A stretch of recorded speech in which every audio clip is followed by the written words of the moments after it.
Olá, mais um episódio da Magna Podcast. Eu sou Júnior Rodrigues, advogado e jornalista, e vamos falar de um tema muito envolvente para você, advogado trabalhista: acidente do trabalho.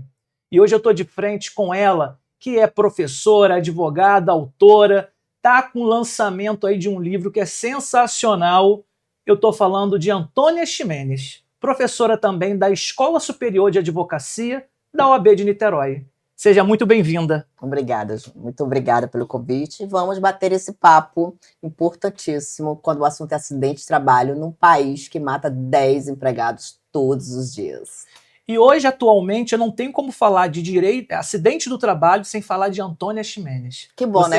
Você gera muito conteúdo nas redes sociais e quando a gente entra nos tribunais, não tem outro papo, né? Advogada para acidente do trabalho, escritório Antônia Ximenes. Muito obrigada, meu amigo. Muito obrigada mesmo. Acidente de trabalho é algo muito sério no nosso país. Como dito, a gente mata 10 empregados, Júnior, todos os dias. 10 pais ou mães de família saem para ganhar dinheiro, para ganhar o que levar para casa e acaba perdendo a própria vida. Quando a gente fala de 10 acidentes letais, morte, é uma guerra que ninguém fala do assunto, Júnior. É uma guerra que ninguém propaga e ninguém está combatendo. Não é divulgado. A gente tem os números oficiais, o G1 publicou uma matéria grande sobre o assunto, mas não é uma matéria que você vê no dia a dia. Brasil mata 10 empregados por dia. Onde você tem visto esse tipo de notícia? E era para estar nos grandes jornais, juntos. Era para estar essa divulgação para que a gente possa trabalhar com a prevenção. O empresário brasileiro ainda não trabalha com prevenção. E é uma tragédia anunciada. Amanhã mataremos mais 10 e assim a gente continua. É um movimento que altera muito a sociedade, são grandes impactos para esse sistema que a gente vive hoje. Sim. E em poucas palavras, como você pode definir acidente do trabalho? Tudo aquilo que acontece em função do trabalho. Nós temos um acidente típico, que é aquele acidente que todo mundo enxerga, quebrou a mão, quebrou uma perna, caiu da escada, e temos as doenças ocupacionais, que são aquelas que muitos empregados acreditam que nem sequer têm direito. São aquelas doenças adquiridas ou agravadas em função do ambiente de trabalho. Hoje em dia, por exemplo, Júnior, a gente vê muitos empregados que chegam no nosso escritório com problemas de coluna. Uhum. Aliás, os problemas osteomusculares, eles estão em primeiro lugar em afastamentos previdenciários no Brasil. Então, hoje, nós brasileiros com mais de 40 anos, nossa coluna tem algum problema. E esses empregados de fábricas, supermercados, eles têm muitos movimentos repetitivos da coluna. Então, eles estão adoecidos dessas doenças osteomusculares. São as que mais afastam nos dias atuais. E os empregados sustentam peso, levantam, têm movimentos repetitivos e com 5, 6 anos nesses mercados, nessas grandes indústrias, eles estão adoecidos. Só que como não se trata de um acidente típico, eles acreditam que não têm direitos. Ou então eles vão lá no INSS, se afastam, recebem lá o auxílio previdenciário, não tomam nem o cuidado de que o código lá no benefício previdenciário seja o B91, que vai dar inúmeras garantias para esse empregado, como estabilidade, recolhimento de fundo de garantia durante este afastamento, e acredita que tudo que tinha direito já foi recebido lá no INSS. Na verdade, o maior direito dele, muitas vezes, está em uma ação trabalhista contra a empresa que agravou esse problema de coluna dele, como a gente está falando, ou até mesmo de um acidente típico. Acaba até gerando um impacto muito grande para o INSS. Muito.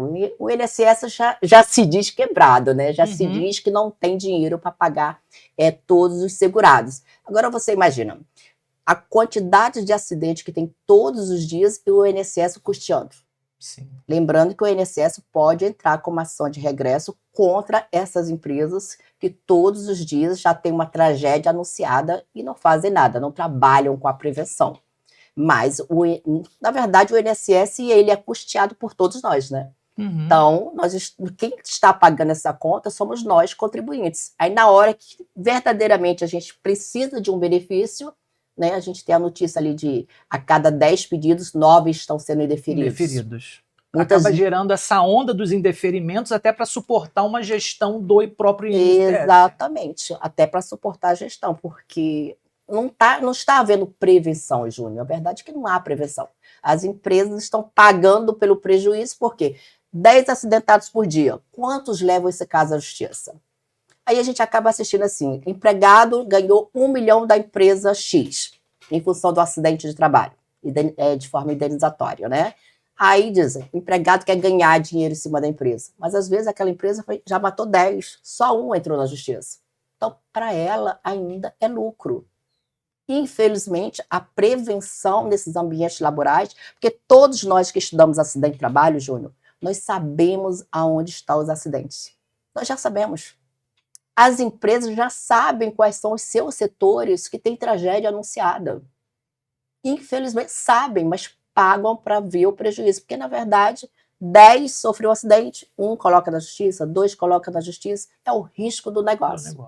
Infelizmente, estão tratando risco do negócio com a vida humana.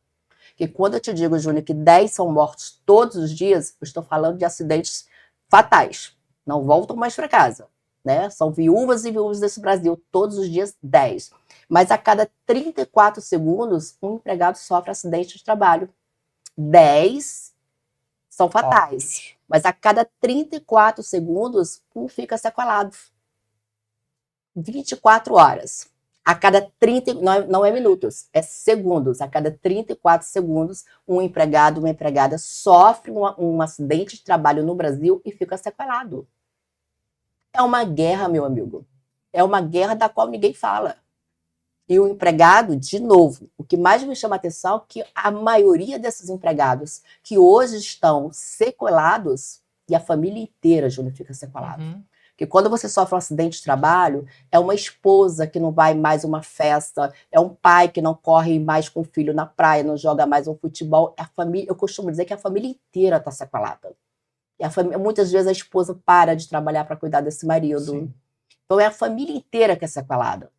Só que sequelados, a cada 34 segundos, um empregado e uma empregada sofre um acidente de trabalho nesse país, Júnior.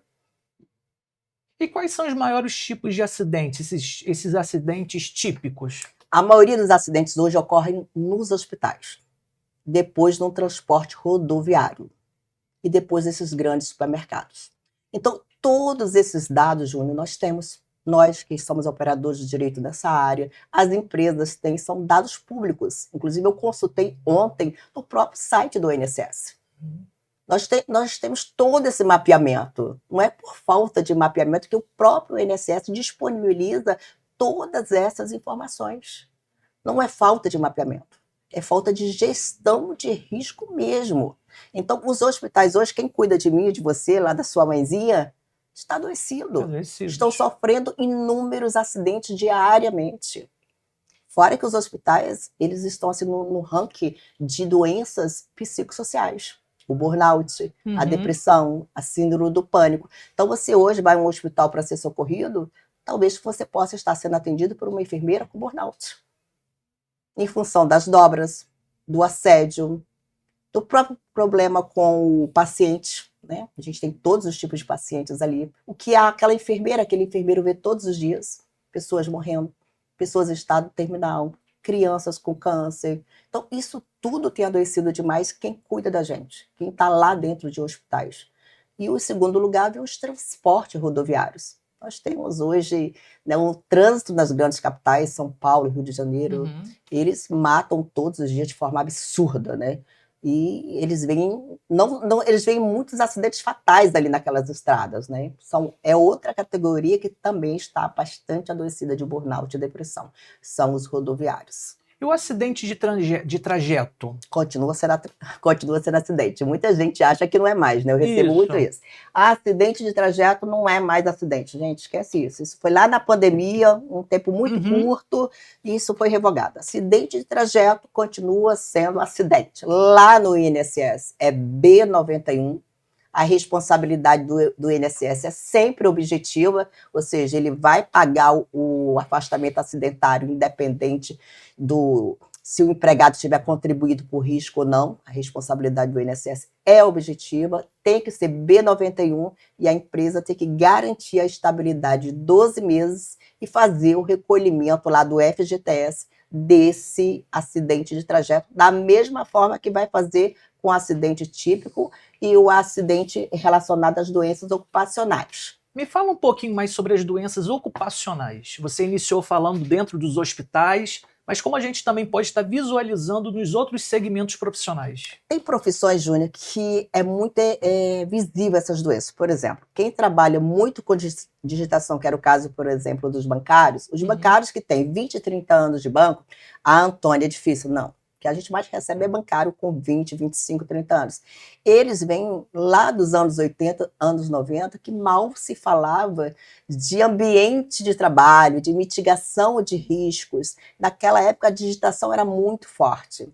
Então, hoje tem muita coisa automatizada nos bancos, mas nós estamos falando de bancário dos anos 80, anos 90, bancários com 50, 50 e poucos anos, que estão lesionados de punho, braço, em função dos movimentos repetitivos que havia de forma demasiada e sem mapeamento de risco nos anos 80, nos anos 90. Hoje o cenário a gente sabe que mudou, mas não era assim na década passada. Então, sempre quando você receber, por exemplo, um bancário, uma doença ocupacional decorrente dessa digitação, desse movimento de forma repetida durante décadas, você não vai analisar o cenário do banco hoje, que eu vejo muitos colegas analisando hoje, mas hoje é tudo Hoje automatizado. É muito mais tecnológico, Nós estamos né? falando de um bancário de 1 ano, 2, nós estamos falando de um bancário de 20, 30 anos atrás.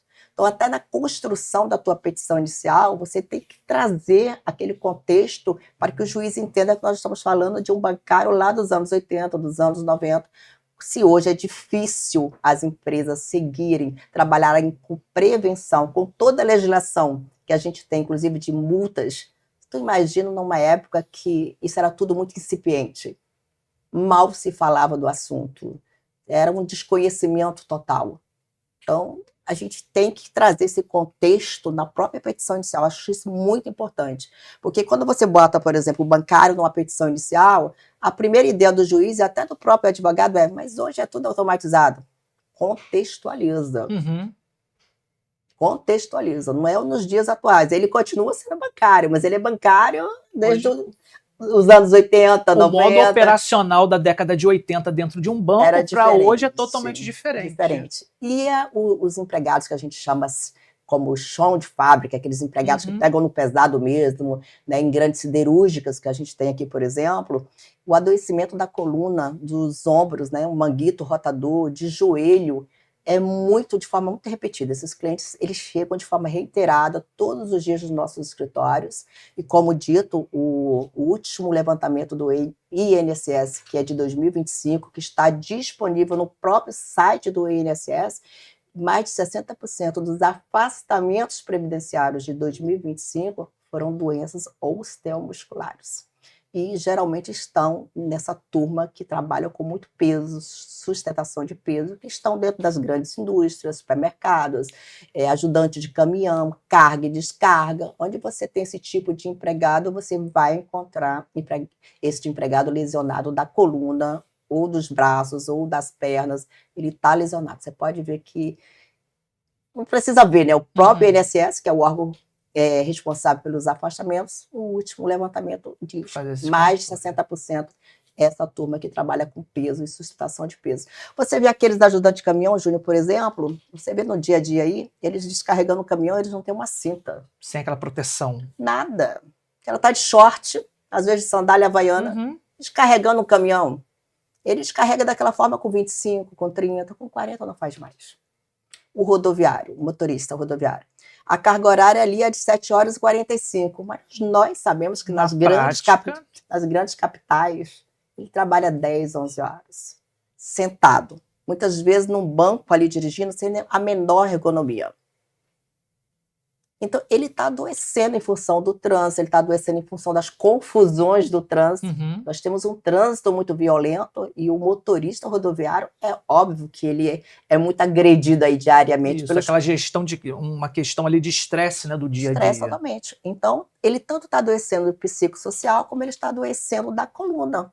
Você imagina, às vezes eu pego um trânsito do escritório para minha casa, eu levo 2 horas. A gente vai tentar sair do carro, a perna já não obedece. Você imagina você fazendo ali 8, 10 horas todo Todos os santo dia, dias. Júnior. Às vezes com dobras. É. Durante 10 anos. Muitos motoristas rodoviários, eles chegam para a gente com 10 anos, 15 anos. A mesma empresa, às vezes. Nessa mesma rotina, Então, né? essa rotina, esse modus operandi, adoeceu aquele empregado. Ele não quebrou uma perna, ele não lesionou um braço, mas ele está adoecido de uma doença em função da atividade que ele exerce. Isso é uma doença ocupacional. Às vezes, ele já tinha uma tendência, ele já tinha eu posso dizer, uma tendência, a família já tem problemas de coluna, às vezes tem doenças que a gente vê, que já tem um histórico familiar, né? Mas se o trabalho, ao menos agravar aquela situação, porque eu posso ter uma predisposição, essa é a palavra, eu posso ter uma predisposição a uma doença, mas se o meu trabalho, a minha atividade agravar, também é doença ocupacional, que a gente chama de concausa na Justiça do Trabalho para poder gerar indenização. Então, o empregado ele sempre vai ter direito, caso comprovado que o ambiente de trabalho foi negligente, a receber indenizações por parte da empresa, tanto no acidente típico, como nas doenças ocupacionais, uma vez provado que aquele ambiente adoeceu aquele empregado. A única diferença que nós temos, Júnior, é no acidente de trajeto. O acidente de trajeto, como eu disse, ele é acidente, que às vezes é um mito dizer que não é, vai te dar estabilidade de 12 meses, recolhimento do fundo, mas ele só vai gerar indenização para o empregado se ele sofrer um acidente no transporte da empresa. Sim. Se ele sofrer num coletivo, não vai ter indenização. Se ele sofrer de uma bicicleta, numa moto, não vai. Agora, aquela empresa que fornece, por exemplo, o ônibus, tem muitas empresas que ainda fornecem, né? Geralmente ficam em localidade de difícil acesso. Se o transporte é fornecido pela empresa, aí esse acidente de trajeto também vai gerar indenizações. Só nesses casos. Essa é a diferença.